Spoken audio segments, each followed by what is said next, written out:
సృష్టి అంటే ఒక పదార్థాన్ని తీసుకొచ్చి సృజించడం, స్థితి నిలబెట్టడం, లయ దాన్ని కనపడకుండా చేసేసేది. ఇందులో మహాప్రళయం అని ప్రతి యుగమునందు సంభవిస్తుంది. అటువంటి మహాప్రళయం సంభవించినప్పుడు ఇక కటిక చీకటి అయిపోతుంది. సూర్యచంద్రుల యొక్క గమనం ఇక ఉండదు. మత్స్యావతార విశేష ఘట్టంలో మీరు విని ఉంటారు. నీళ్లన్నీ కూడా పొంగిపోతాయి, సముద్ర జలాలన్నీ పొంగిపోయి వాటిని ప్రళయ జలాలు అని పిలుస్తారు. ఆ ప్రళయ జలాలు భూమినంతటినీ ఆక్రమించేస్తాయి. ఆ గాఢాంధకారంలో ఇక సూర్యోదయం కానీ, సూర్యకాంతి కానీ, చంద్రకాంతి కానీ, నక్షత్రకాంతి కానీ ఏమీ ఉండవు. ఆ కటిక చీకట్లో ఈ భూమి అంతా ప్రళయ జలముల యందు మునిగిపోయినప్పుడు ఇక ఈ భూమి మీద జీవకోటి అన్నది ఏది ఉండదు. ఉండనప్పుడు ఆయన వటపత్రశాయిగా పడుకుని ఉంటాడు. అలా ఈ భూమి ప్రళయ జలముల యందు మునిగిపోయి ఉన్నదాన్ని మళ్ళీ సృష్టి ప్రారంభం చెయ్యాలి అని సంకల్పం చేస్తాడు. ఒకానొక యుగంలో ఈ ప్రళయ జలధిలో పడిపోయినటువంటి భూమిని పైకెత్తి జీవులకు ఆధారం చెయ్యాలి ఉండడానికి. అందుకని నేను ఈ భూమిని ఉద్ధరిస్తాను అని సంకల్పం చేస్తాడు.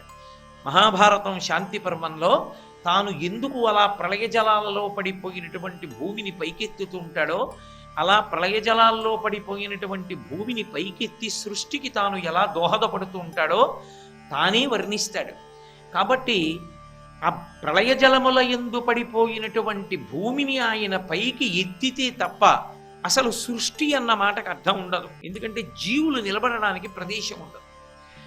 జీవులందరూ వసించడానికి కావలసిన యోగ్యమైనటువంటి భూమిని జలముల నుండి పైకెత్తినటువంటిది విష్ణు స్వరూపం. దాన్ని గోవిందా అని పిలుస్తారు. కాబట్టి మనం ఉన్నాము అంటే ఆయన అనుగ్రహం చేతనే భూమి పైకెత్తబడింది. రెండు, ప్రళయ జలముల యందు ముంచేసిన ఆయనే.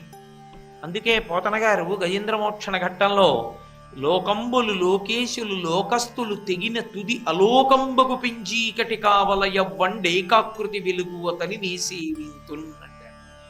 లోకంబులు, ఈ లోకాలు ఏముండవు అప్పుడు. ఇక లోకస్తులు, ఆ లోకాలలో నివసించే వాళ్ళు ఉండరు. లోకేశులు, వాటిని పరిపాలిస్తున్నామన్న వాళ్ళు ఉండరు.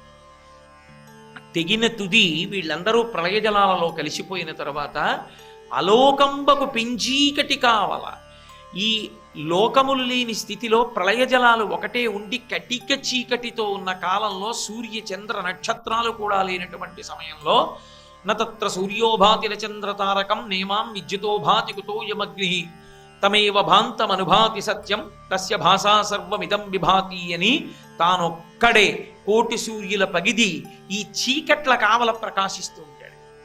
అలా ప్రకాశించేటటువంటి పరమాత్మ స్వరూపమే మళ్ళీ ఈ భూమిని పైకి ఉద్ధరిస్తుంది. అలా ఉద్ధరించి నిలబెడతాడు.